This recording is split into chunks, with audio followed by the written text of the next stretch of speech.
Welcome to my revision of the book I wrote to teach homeschoolers world history. A Bible Believer Looks at World History, which I sell on Amazon. I self-published it.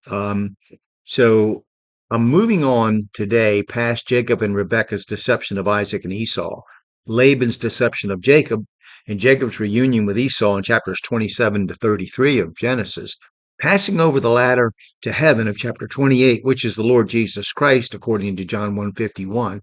We come to the story of Joseph, which begins in Genesis chapter 37. Now, Joseph is sold into slavery and eventually winds up in the quote, employment of an officer of Pharaoh.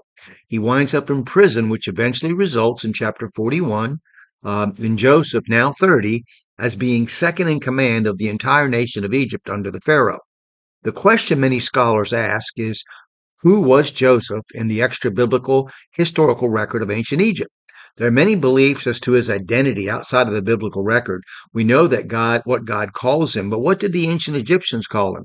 Verse 45 of chapter 41 says that Pharaoh called him Zaphath Paaneah, which according to Strong's Concordance means treasury of the glorious rest.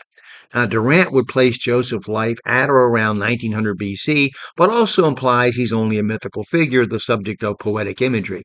Now, most historians view the entire Bible in this light, as what they hold as valuable in human history is in direct opposition to what God regards as of the utmost importance.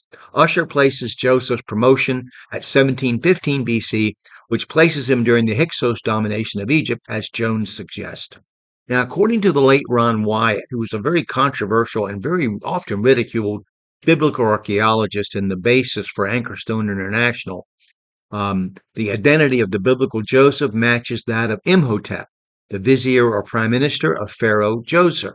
This group reports on their website, or did report on their website, that Imhotep translated means the voice of I am, or I am. However, dating Imhotep to the building of the first pyramid creates a problem for traditional archaeology, as there's a near 1,000-year discrepancy between Joseph's sojourn in Egypt and the building of that pyramid. The dating of Joseph's influence in Egypt is certainly a topic of interest.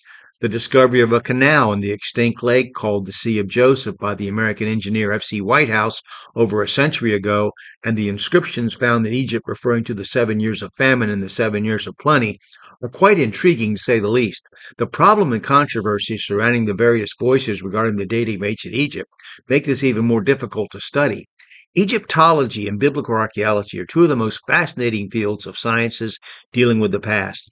It is dangerous, however, to assume without critical questioning the stance of any one individual university or any one influential celebrity, such as Petrie or Kenyon, in regard to when things actually happened or if they happened at all.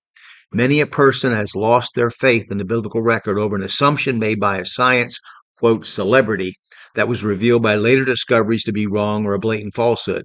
Before accepting any statement by someone outside of the Bible as being dogma, please investigate for yourself.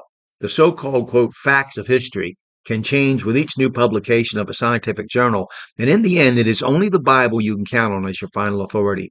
It has been said that given enough time, science will catch up with the Bible. In saying this, I do not mean to show disrespect for the scientific method.